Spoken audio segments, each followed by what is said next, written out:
teman-teman semuanya, perkenalkan nama saya Belia Putri, mahasiswa Universitas Siber Asia, program studi PJJ Manajemen S1 dengan NIM 250201010354. Di video kali ini saya akan membahas salah satu tema dalam estetika humanisme, yaitu mindfulness and focus.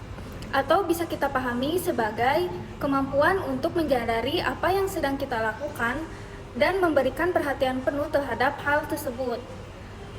Menurut saya, tema ini sangat dekat dengan kehidupan kita sehari-hari, terutama mahasiswa.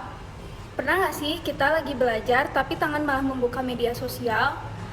Atau kita sedang mengerjakan tugas tetapi pikiran kita justru malah kemana-mana? Nah, saya sendiri merasa bahwa salah satu masalah yang sering dialami anak muda saat ini bukan karena kita tidak mempunyai waktu, tetapi karena kita sulit hadir di dalam waktu yang sedang kita jalani. Nah, dari sinilah menurut saya mindfulness and focus menjadi penting. Apa itu mindfulness? Nah, sebelum masuk lebih jauh, sebenarnya apa sih mindfulness itu? Menurut pemahaman saya, mindfulness adalah kemampuan untuk menyadari apa yang sedang terjadi saat ini tanpa perlu terbawa oleh masa lalu maupun terlalu khawatir terhadap masa depan. Contohnya sederhana, ketika kita sedang makan, kita benar-benar menikmati makanan tersebut.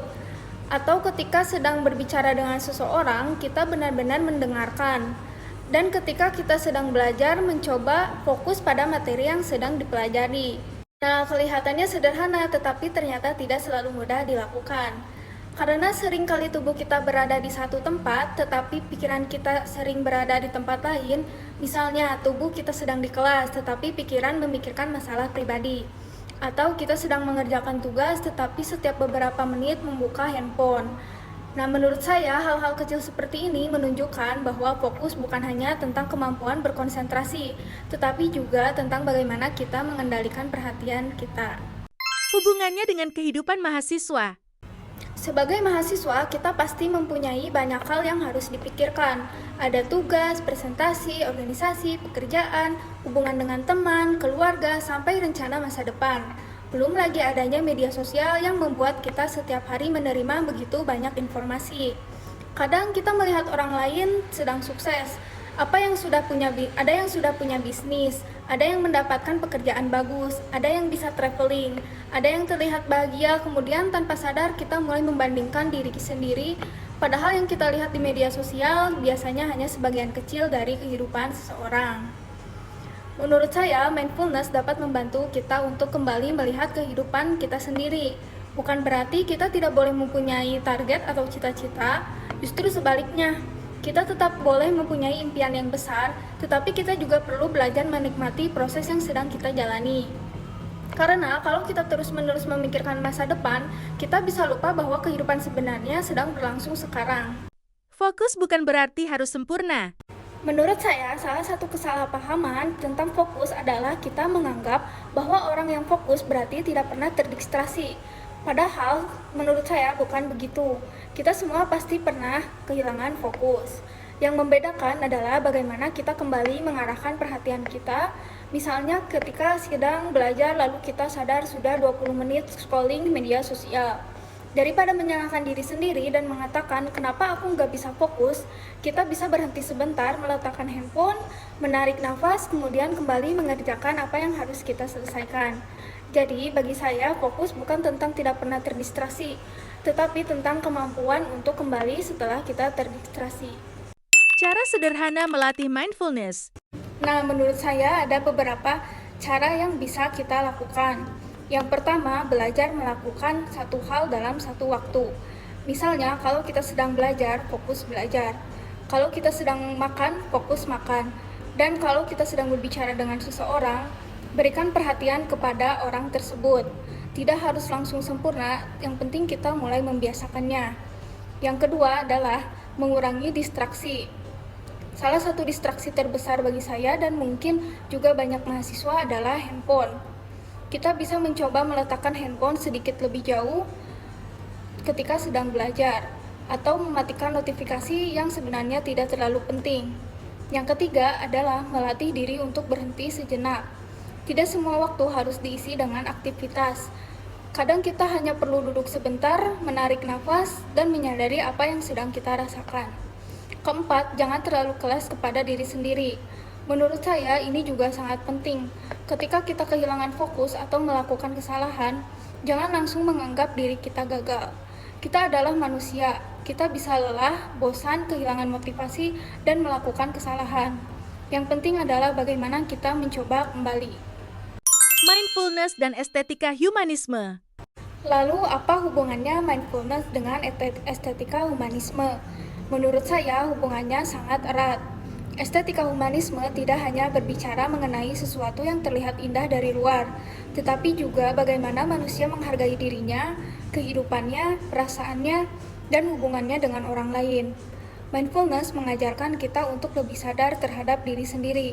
Ketika kita mampu memahami apa yang kita rasakan, kita menjadi lebih mampu memahami orang lain. Misalnya, ketika sedang marah, kita tidak langsung meluapkan emosi. Kita mencoba berhenti dan bertanya kepada diri sendiri, kenapa saya merasa seperti ini? Apakah saya benar-benar marah atau sebenarnya saya sedang kecewa? Menurut saya, kemampuan untuk memahami diri sendiri seperti ini merupakan salah satu bentuk kedewasaan. Karena menjadi manusia bukan berarti kita harus selalu terlihat kuat, tetapi kita juga harus mampu menerima bahwa kita juga mempunyai emosi, kelemahan, dan keterbatasan. Opini pribadi.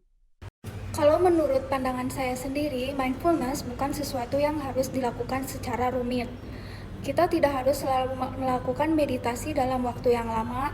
Bahkan hal sederhana seperti menikmati secangkir minuman tanpa bermain handphone, mendengarkan teman kita berbicara, atau berjalan sambil memperhatikan lingkungan sekitar sudah bisa menjadi latihan untuk hadir di saat ini. Saya juga menyadari bahwa terkadang kita terlalu sibuk mengejar sesuatu sampai lupa menikmati prosesnya. Kita berpikir, nanti kalau sudah lulus baru bahagia. Nanti kalau sudah punya uang, baru tenang. Padahal kita tidak pernah benar-benar tahu kapan nanti itu akan datang. Karena itu, menurut saya kita tetap perlu mempunyai tujuan, tetapi jangan sampai tujuan tersebut membuat kita lupa menjalani kehidupan yang sedang kita miliki sekarang. Pesan yang saya dapatkan. Nah, dari tema mindfulness and focus ini, ada satu hal yang paling saya pelajari.